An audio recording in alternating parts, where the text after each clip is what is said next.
우리 홈페이지 가정에서 예배하는 여러분들은 아마 교회 홈페이지에서 출력을 하셨는지 모르지만 선지서 올려놓았습니다. 그리고 우리 교회에서 예배하는 여러분들은 49페이지 그리고 51페이지, 52페이지 문제지도 뒤에 있습니다. 여러분 가져가셔서 같이 보시기를 바라는데, 우리 49페이지 선지서를 우리 같이 보려고 합니다. 선지서 우리 같이 읽습니다. 하나님께서는 각 시대마다 선지자들을 세우셔서 말씀을 대언케 하셨다. 그런 중에 성경을 기록케 하신 문서 선지자들은 모두 16명이다.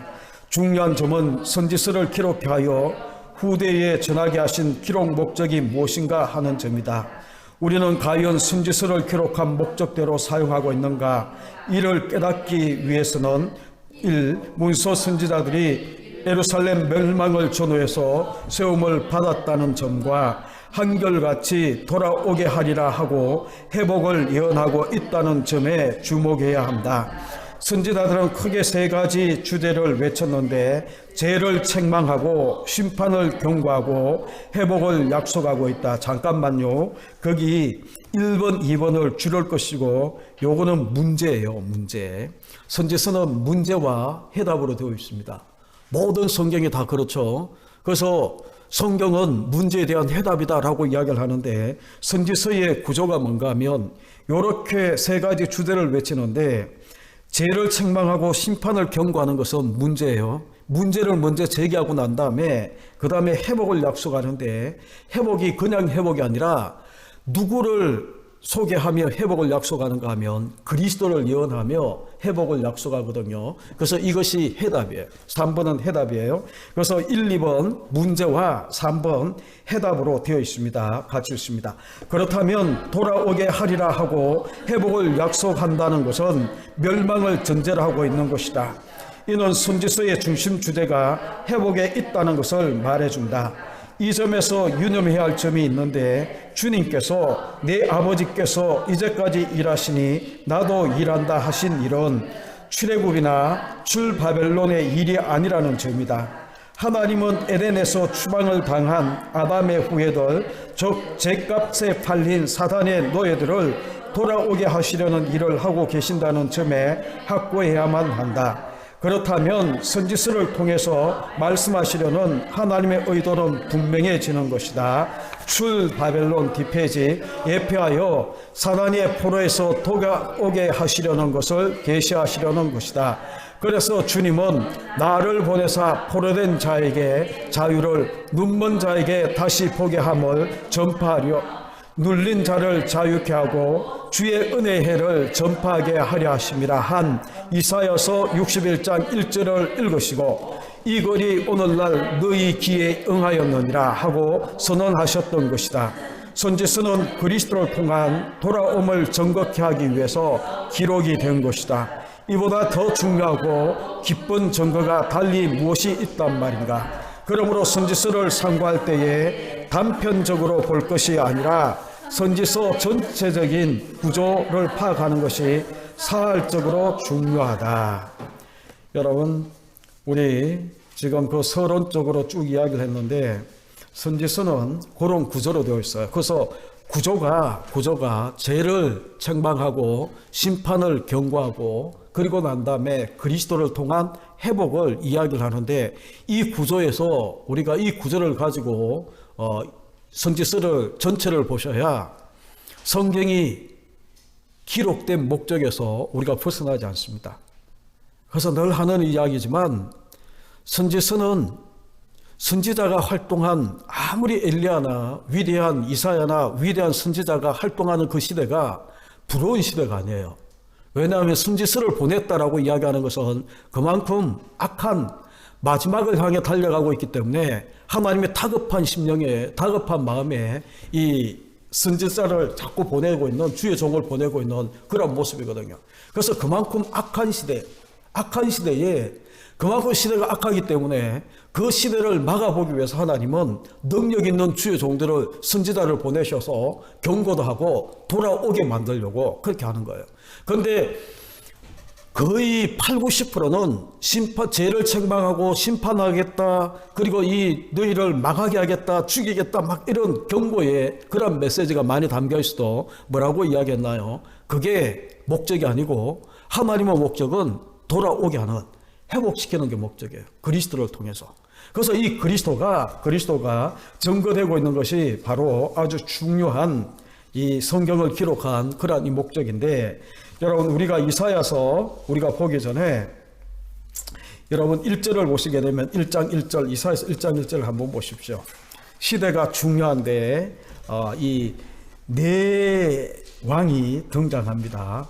유다의 왕들 중에 우시야 왕, 요담 왕, 아하스 왕, 히스기야 시대에 아모스의 아들 이사야가 유다와 예루살렘에 관하여 본 계시다라고 이야기를 하면서 네 대에 걸쳐서 활동한 선지자고, 여러분 우리가 6장 1절부터 쭉 보게 되면 우시야 왕이 죽던 해에 이 부름을 받고 있는 그런 모습이에요.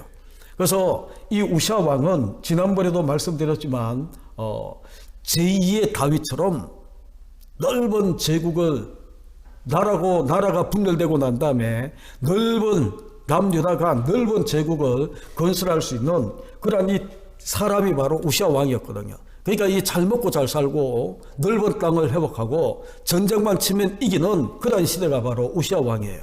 그런데 그런 우시야 왕이 죽었어요. 이스라엘 백성들이 얼마나 절망했을까. 그리고 정말 이 절망하는 그런 때에 하나님이 이사야를 부르셔서 환상 가운데에 보여주시는데, 하늘 보좌에 앉아있는 하나님의 모습을 보여주는 것. 그러니까 이 우시야를 이렇게 만든 분도 바로 하나님, 진짜 왕은 하나님이다라는 것을 그 가운데 보여주는 거예요.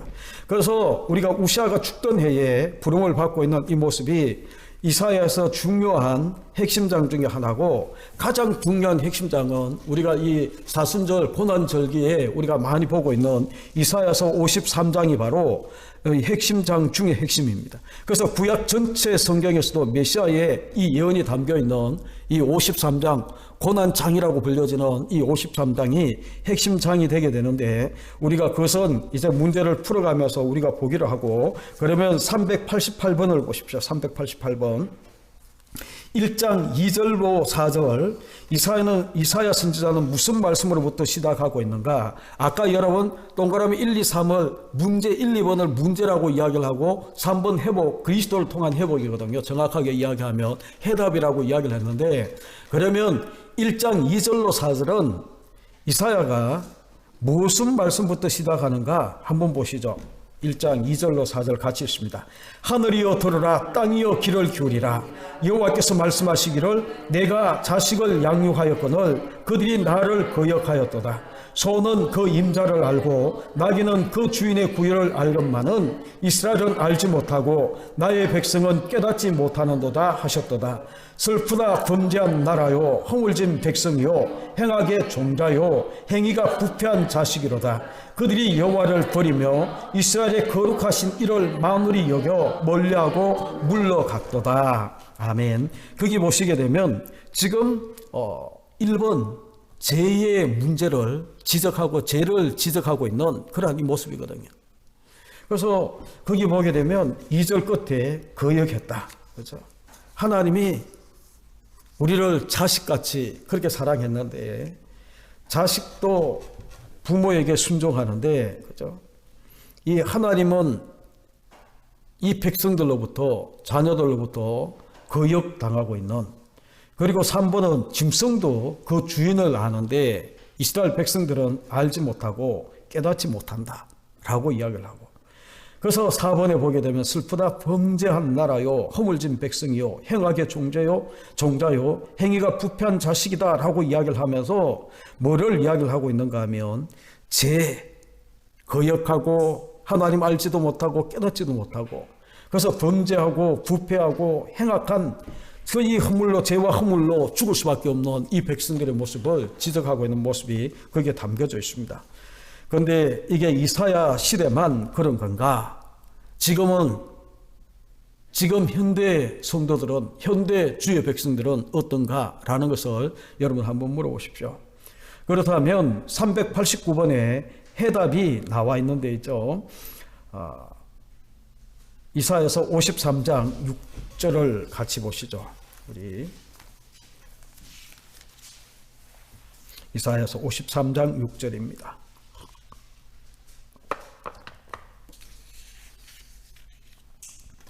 같이 읽죠. 시작. 우리는 다 양 같아서 그릇 행하여 각기 제 길로 갔거늘 여호와께서는 우리 모두의 죄악을 그에게 담당시키셨도다.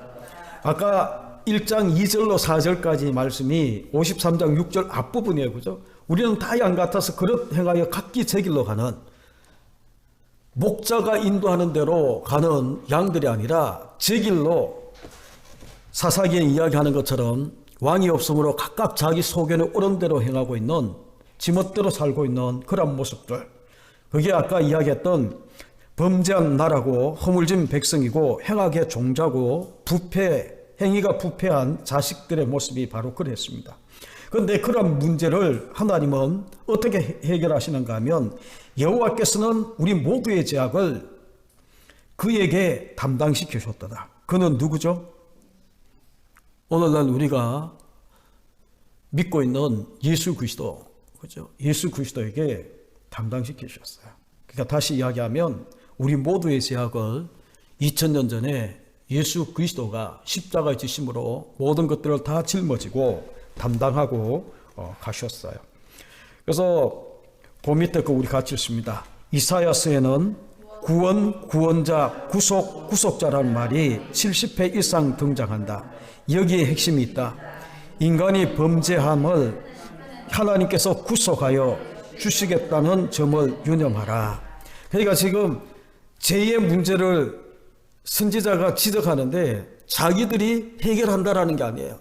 능력 있는 어떤 선지자가 이거를 해결하겠다라고 이야기하는 것이 아니라, 그들은 선지자의 역할은 뭔가 하면 죄의 문제를 해결해주는 그런 역할을 하는 것이 아니고, 죄의 문제를 해결할 수 있는 그리스도에게로 우리를, 죄인들을 이끌어 가시는 거예요. 그래서 다시 1장을 한번 보시죠.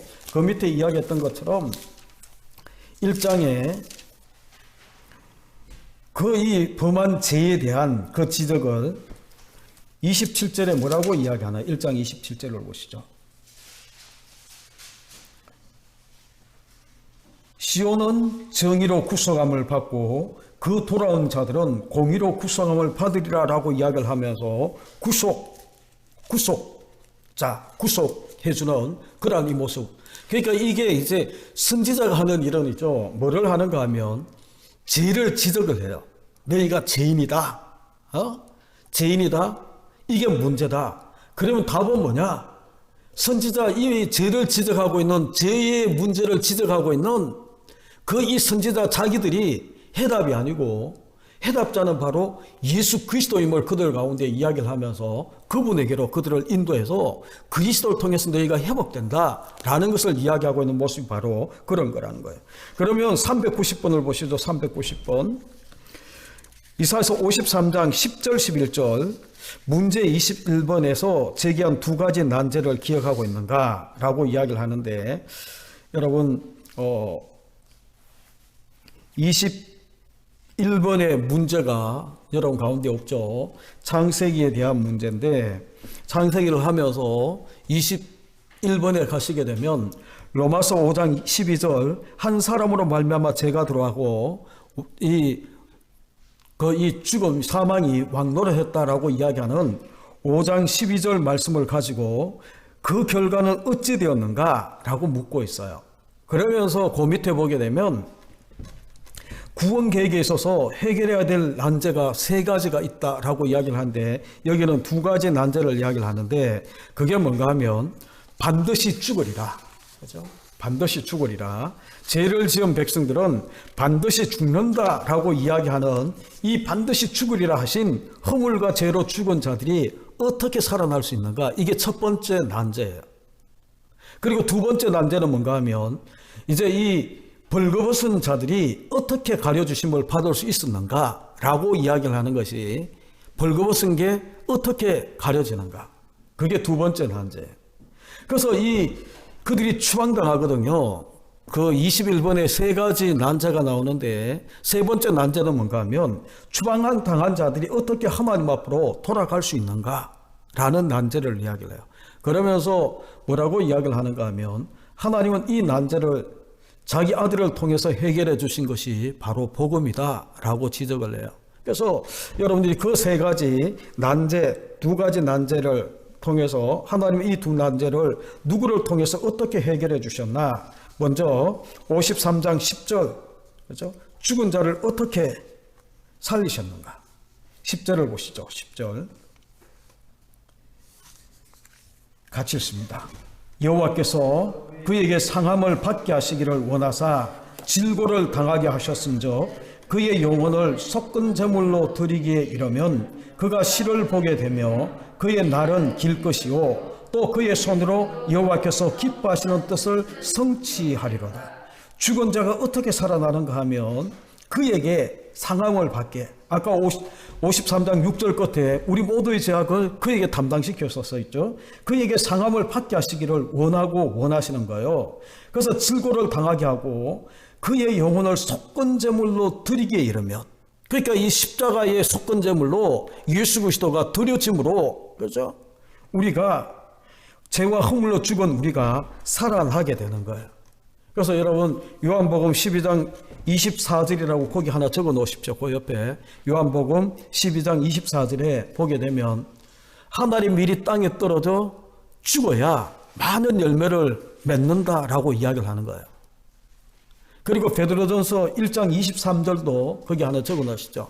베드로전서 1장 23절 우리가 거듭난 것은 썩어질 것으로 된 것이 아니고 썩지 아니할 곧 하나님 말씀으로 되었다라고 이야기를 하는 거예요. 그러니까 지금 그 모든 것들은 신약에서 이야기하고 있는 이 모든 것들은이죠. 지금 이사야 복음장이라고 이야기하고 이 구약의 갈보리라고 이야기하는 이 이사야서 53장의 고난장에서 보게 되면 그 영혼을 속건 제물로 드리기에 이르면 그렇게 이야기를 한 거예요. 그러면 11절에 벌거벗은 자를 무엇으로 가려 주시려는가 라고 이야기한데 우리 11절을 같이 읽죠. 시작. 그가 자기 영혼에 수고한 것을 보고 만족하게 여길 것이라. 나의 의로운 종이 자기 지식으로 많은 사람을 의롭게 하며 또 그들의 죄악을 친히 담당하리로다 라고 이야기합니다. 그러니까 여러분 거기서 보게 되면 벌거벗은 자는 무엇으로 가려주시는가.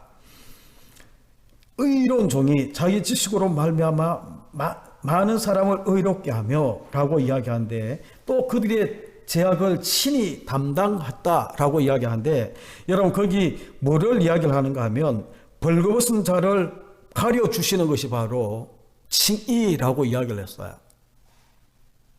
여러분 지난 주일날 여러분과 함께 말씀을 나눌 때에 우리가 참된 회개에 대해서 이야기할 때에 시편 32편 1절을 이야기를 하면서 거기에 대속과 칭의가 같이 나온다라고 이야기를 했어요. 시편 32편 1절이 기억나시나요? 이런 말씀이에요. 허물의 사함을 받고 자기 죄가 가리워진 자는 복이 있도다 라고 이야기를 했어요.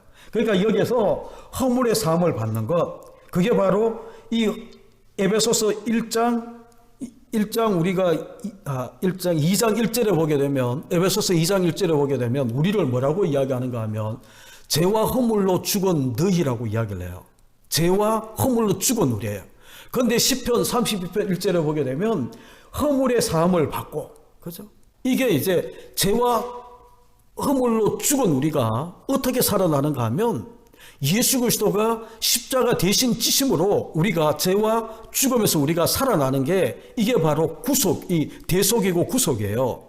그런데 칭의는 뭔가 하면 우리가 이 32편 1절에 이야기하는 것처럼 자신의 죄가 가리워진 자는 이게 바로 벌거벗은 자, 죄가 드러났는데 이게 가리워지는 그게 바로 칭의라고 이야기를 하는 거예요. 의롭다 함을 인정받는 거예요. 표정 보니까 여러분들이 아직 덜 이해가 되신 것 같은데 이 구속, 대속과 칭의는 같이 일어나지만 한꺼번에 같은 사건으로 일어나는 거지만 이게 엄격하게 구별하게 되면 그런 거예요.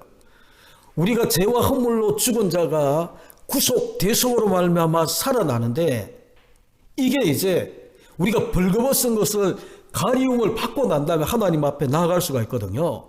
그죠? 그러니까 여러분 에덴 동산으로 가보시죠. 에덴 동산. 창세기 3장에 가게 되면 이제 그 이 뱀의 미혹으로 인해서 하와가 이제 선악과를 따먹었어요. 그리고 난 다음에 자기가 벌거벗은 것을 알고 난 다음에 무화과 나무 잎으로 자기의 벌거벗음을 가리려고 하지만 이게 가려지지 않으니까 숨는 거예요. 그래서 하나님이 아담아 내가 어딨냐라고 찾을 때에 내가 벌거벗었으므로 내가 숨었나이다라고 이야기를 합니다. 그리고 난 다음에 하나님이 가죽옷을 지어다가 입히고 난 다음에 추방하는 거예요. 그 가죽옷을 입히는 것을, 그죠? 하나님은 이 죄 없는 짐승이 가죽옷이 입혀지려고 하면 죄 없는 짐승이 죽임을 당하고 피를 흘려줘야 돼. 그래서 이 가죽옷으로 덮는 거예요. 똑같은 거예요. 우리의 이 죄가, 자신의 죄가 가리워진 자는 복이 있다라고 이야기를 하는데, 이게 의롭다함을 인정받는 건데, 그게 뭔가 하면 우리가 죄로 말미암아 벌거벗음을 드러났어요. 근데 이 벌거벗음은 인간의 어떤 행위 가지고 가려지지 않아. 그러니까 자력 구원의 불가능성이다 자꾸 이야기하는 게 뭔가 하면, 인간은 전적으로 부패하고 타락해서 자기 스스로 구원을 이룰 수 없어요. 자기 스스로 의롭다 인정을 받을 수 있는 길이 없어요. 그래서 예수 그리스도가 대신 십자가에 죽어주셔서 우리의 모든 죄를, 벌거벗음을 가려주는 것, 그게 바로 칭이라고 이야기를 하는 거예요. 그래서 여러분들이 거기 보시게 되면 로마서 3장 24절을 옆에 적어 놓으시고 한번 보십시오. 로마서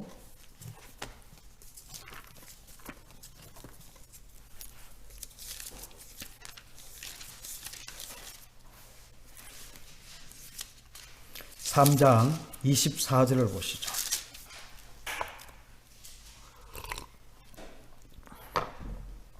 지금 이사야서 53장 11절 벌거벗은 자들은 무엇으로 가려주시려는가? 라고 물을 때 같이 읽습니다. 시작. 그리스도 예수 안에 있는 속량으로 말미암아 하나님의 은혜로 값없이 의롭다 하심을 얻은 자 되었나니. 그러니까 우리는 하나님의 은혜로 값없이 의롭다, 벌거벗음을 우리가 이 벌거벗음이 가려지게 되었다라고 이야기하는 거예요. 어떻게 그 앞에 보게 되면 3장 24절 앞부분에 보게 되면 예수 그리스도 안에 있는 속량으로 말미암아, 이게 바로 십자가 죽으심으로 이루어지고 있는 그러한 사건이거든요. 그죠? 그럼 여러분 거기 3번에 디도서 거기 2장 5절 7절 되어 있는데 3장이에요. 3장 5절 7절 이 점을 신약 성경에서는 어떻게 설명하고 있나? 라고 이야기를 하는데 디도서를 한번 보시죠. 디도서 3장 350페이지에 있습니다. 신약 성경 3장 5절. 지금 이 죄와 허물로 죽은 우리가 이 구속, 거듭남, 중생이라고 표현할 수 있는 죄와 허물로 죽은 우리가 예수 그리스도 십자가의 죽으심을 우리가 믿음으로 거듭나거든요. 중생하거든요. 그게 10절 53장 10절의 말씀이라면 11절은 의롭다 하심, 칭이라고 이야기를 했는데, 그러면 신약 성경에서는 이것을 어떻게 이야기하는가? 거듭남, 구속과 그리고 칭이 의롭다함을 어떻게 말하는가? 우리 3장 5절을 같이 읽습니다. 우리를 구원하시되 우리가 행한 바 의로운 행위로 말미암지 아니하고 오직 그의 긍휼하심을 따라 중생의 씻음과 성령의 새롭게 하심으로 하셨나니. 지금 우리가 어떻게 구원을 얻었는가 하면 우리가 행한 어떤 의로운 행위로 말미암지 않았다는 거예요. 오직 그의 긍휼하심을 따라 중생의 씻음, 예수의 십자가의 이 대속의 죽음을 통해 우리가 거듭났다, 구원을 얻었다라고 이야기를 하고, 그러면서 디도서 3장 7절 의롭다 하심을 우리 보십시오. 같이 읽습니다. 우리로 그의 은혜로울 힘입어 의롭다 하심을 얻어 영생의 소망을 따라 상속자가 되게 하려 하십니다. 그의 은혜로 힘입어 의롭다 하심을 얻은 거예요. 같이 일어나는 거지만 그렇게 구별이 되는 거예요. 그래서 여러분들이 우리가 기억하셔야 되는 게 뭔가 하면 다시 이사야서 53장으로 돌아오셔서 그 52장 13절부터 여러분들이 보셔야 되는데 우리 어디를 보는가 하면 53장 4절로 6절까지 다시 읽습니다. 시작. 그는 실로 우리의 질고를 지고 우리의 슬픔을 당하였거늘 우리는 생각하기를 그는 징벌을 받아 하나님께 맞으며 고난을 당한다 하였노라. 그가 찔림은 우리의 허물 때문이요 그가 상함은 우리의 죄악 때문이라. 그가 징계를 받음으로 우리는 평화를 누리고 그가 채찍에 맞음으로 우리는 나음을 받았도다. 우리는 다 양 같아서 그릇 행하여 각기 제 길로 갔거늘 죄악을 담당시키셨도다. 아멘. 거기 보게 되면 우리의 질고 우리의 슬픔 우리의 허물 우리의 죄악 우리 모두의 죄악을 그에게 담당시키셨다라고 그렇게 이야기하는데 왜 이렇게 하시고야 의롭다 여겨주시는가 라는 것을 여러분 한번 생각해 보십시오. 하나님 이렇게 하지 않고도 우리를 의롭게 할 수 있는 방법이 많잖아요. 그런데 왜 우리의 슬픔도 우리의 질고도 우리의 허물도 우리의 죄악도 우리 모두의 죄악을 그에게 담당시키고 이렇게 하고 난 다음에 의롭다 여겨주시는가 하면 여러분 죄값은 사망이라고 하나님이 선언하셨어요. 반드시 죽으리라 라고 이야기를 했어요. 그런데 반드시 죽으리라 라고 이야기한 이 죽음의 값을 반드시 죽어야 되거든요.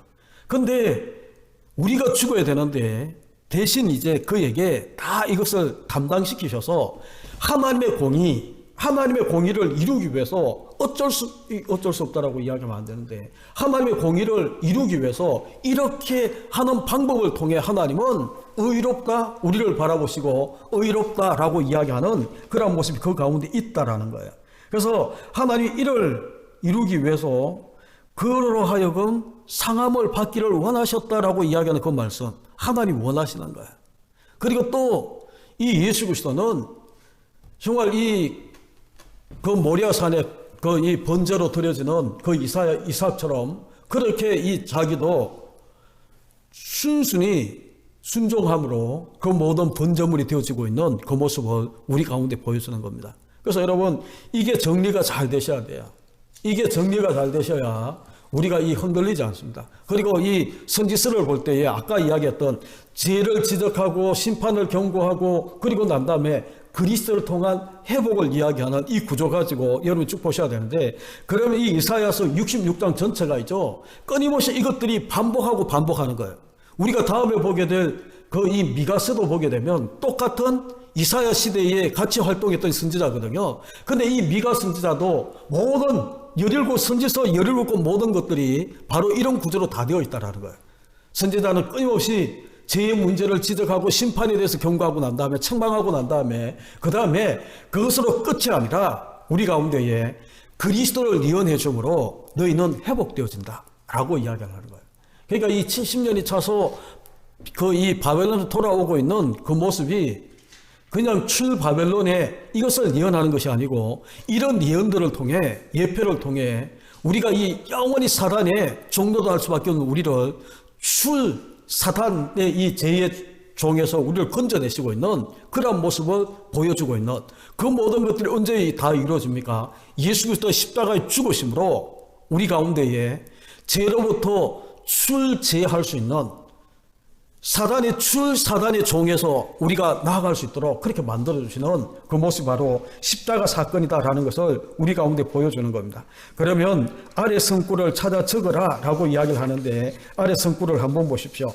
이게 이제 제가 잠깐 설명을 해드려야 여러분들이 지금 이해가 될 텐데 먼저 이사야서 1장 18절 우리가 잘 아는 구절이에요. 1장 18절을 보시죠.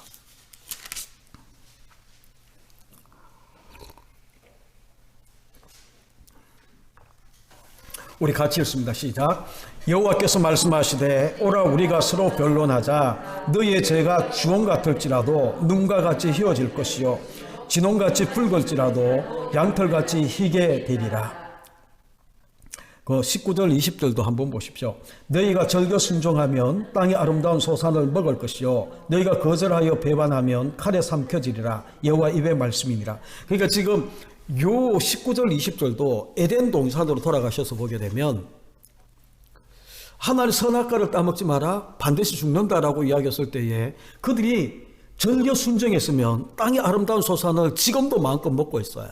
그런데 너희가 거절하여 배반하면 칼에 삼켜지리라 라고 이야기를 하면서 그들의 이 죄의 삭슨 사망요라고 이야기하는 반드시 죽는 그런 모습이 그 가운데 일어나는데, 그러면 다시 1장 18절 여호와께서 말씀하시되 오라 우리가 서로 변론하자 라고 이야기하는, 논쟁하자 라고 이야기하는 게 아니거든요. 그러면서 너희 죄가 주홍 같을지라도 눈과 같이 휘어질 것이다, 진홍같이 붉을지라도 양털같이 될 것이다 라고 이야기를 하는 것은 어떻게 이게 이 주홍 같은 죄 그리고 진홍 같은 붉은 죄가 어떻게 눈과 같이 양털같이 희게 되는가 라는 것은 우리가 계속 보고 있는, 우리가 서로 변론하자라고 이야기하는 하나님 앞에 나아가서 우리가 나아가는 그 십자가의 죽으심을 우리가 받아들일 때에 이 모든 일들이 일어나게 되는 거예요. 그래서 여러분 거기에 하나 적어 놓으시죠. 히브리서 10장 4절 5절이라고 적어 놓으시고, 히브리서 10장 4절 5절 제가 잠깐 설명을 합니다. 히브리서 10장 4절 5절에 이런 말씀이에요. 이는 황소와 염소의 피가 능히 죄를 없이 하지 못함이라. 황소와 염소의 피라고 이야기하는 것은 있죠, 구약의 제사인데 이 구약의 제사라는 것은 참끝의 그림자로 주어지고 있는 하나의 예표예요. 그렇죠? 참끝이 뭡니까? 예수 그리스도의 십자가예요.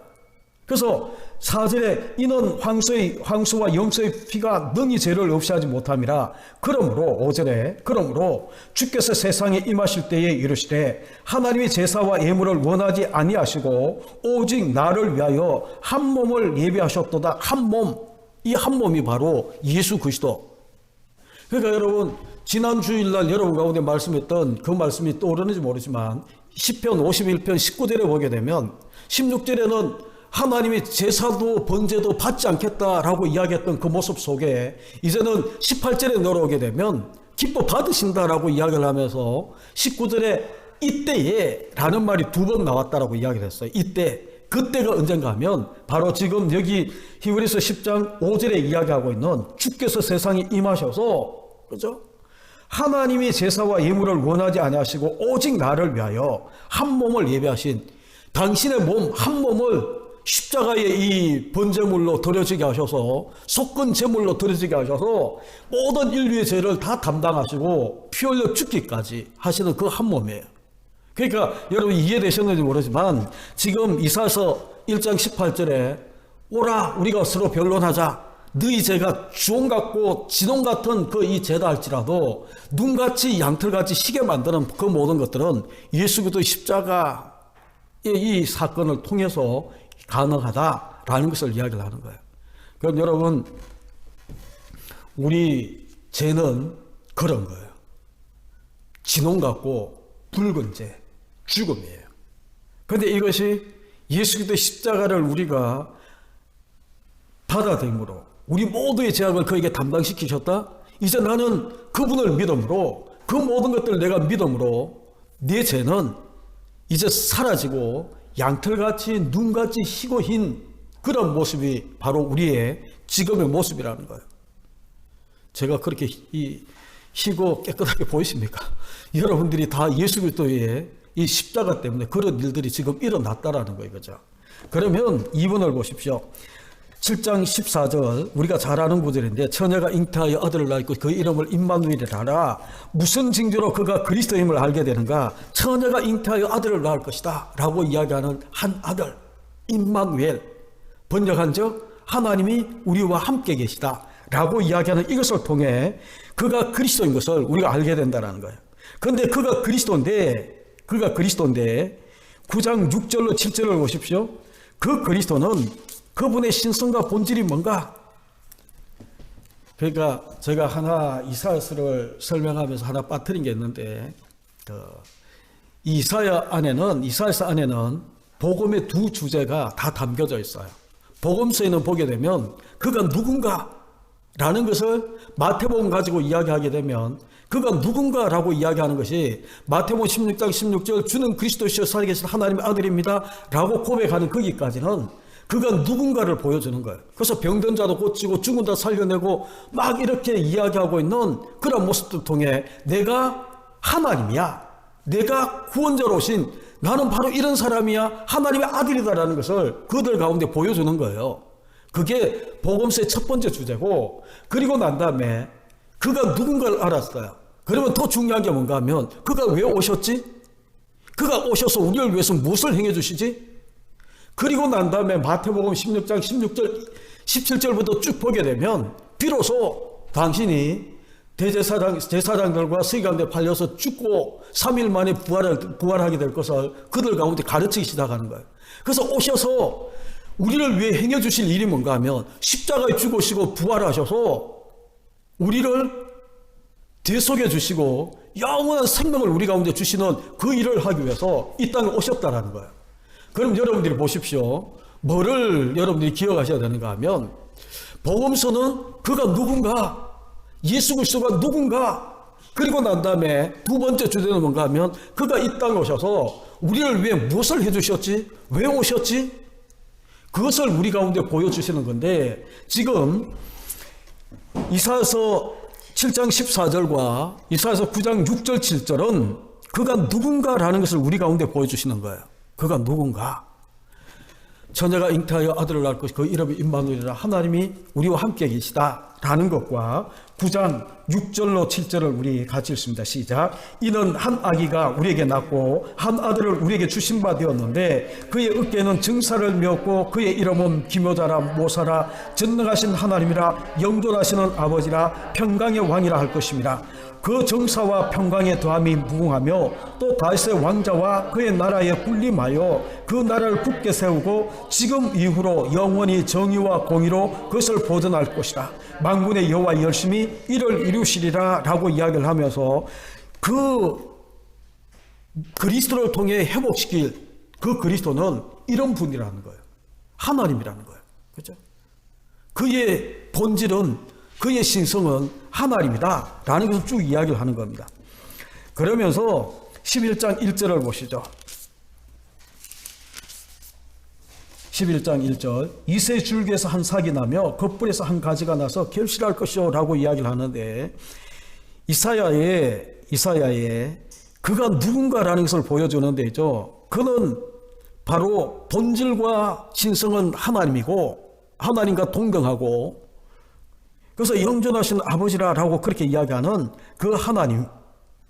근데 그 하나님이 처녀가 잉태하여 아들을 낳고 임마누엘로 이 땅에 오셔야 되는데 누구를 통해서 와야 되는가 하면 이새의 줄기에서 와야 돼요. 이새의 줄기. 그렇죠?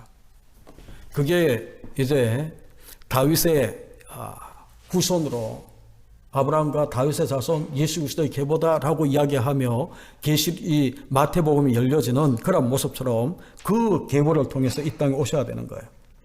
그래서 무엇을 해주셨는가라고 이야기를 하는 것은 53장이 우리 가운데 보여줬는데, 그러면 그 밑에 거 읽고 우리 같이 오늘은 여기까지 하겠습니다. 시작. 그가 누군가 우리를 위해 무엇을 해주셨는가를 놓치지 말아야만 합니다. 거기 여러분들이 기억하셔야 되는 게 뭔가 하면 요거는 놓치면 안 돼요. 그러니까 성경이 우리 가운데 전체를 보여주고 있는 게 뭔가 하면 구약은 끊임없이 그리스도를 통해서 우리가 회복된다 라고 이야기를 하는 거예요. 인간의 힘으로는 절대로 구원 얻을 수 없다라는 것을 우리 가운데 이야기를 하는데, 그럼에도 불구하고 그가 우리를 위해서 해주신 일은 중간중간 얼마나 많이 기록하고 있는지는 모르지만 그것을 한꺼번에 모아놨다라고 이야기할 수 있는 이사야서 53장을 우리가 보게 되면 우리 모두의 죄악을 그에게 다 담당시키셔서 그의 죽으심을 통해 속건제물이 되심을 통해 우리를 의롭다 하시고 우리를 구원하시는 거예요. 그것을 구약에는 이미 그렇게 예언을 해놓으셨어요. 그래서 복음서에 오게 되면 그가 누군가라는 것을 다시 보여주면서 하나님의 아들이고, 그렇죠? 그가 그리스도고, 그래서 그가 오셔서 하시는 일은 이사야서 53장에 일어났던 이 십자가, 우리 모두의 죄악을 그에게 담당시키는 십자가 사건을 통해 우리가 죄사함을 받고 그가 3일 만에 부활하심으로 부활의 첫 열매가 되셔서 우리가 영원히 그와 함께 이 왕노릇하는 영생을 누리는 그러한 존재로 우리가 나아간다라는 것을 보여주는 겁니다. 그래서 여러분들이 여기까지 잘 정리를 하시고 우리 391번은 우리 다음 시간에 다음 주에 하겠습니다. 우리 같이 기도하고 우리 기도하시다가 돌아가시면 되겠습니다. 같이 기도합니다. 하나님 아버지 감사합니다. 가정에서 또한 교회에서 함께 수요 예배 선지서 특별히 이사야서 앞부분을 통해 우리가 그 말씀하시는 우리의 죄악과 심판에 대한 책망의 문제를 저희들이 부둥켜 안고 우리 힘으로 해결할 수 없는 문제지만 하나님의 은혜로 예수 그리스도를 이 땅에 보내셔서 그 모든 죄와 심판의 이 모든 문제를 해결해 주시는 그 그리스도, 오늘도 이사야를 통해 다시 한 번 더 주의 음성을 듣고 이 복음의 말씀을 붙들고 나아갑니다. 저희들이 어디에 있든 무엇을 하든 어떤 환경 가운데 있든 주의 십자가 사랑하게 하시고 사모하게 하시고 그 십자가의 은혜로 저희들이 날마다 승리할 수 있도록 십자가 든든히 붙잡고 승리하는 우리가 되어지게 아버지 하나님 축복해 주옵소서. 예수 그리스도의 이름으로 축복하며 기도하옵나이다. 아멘.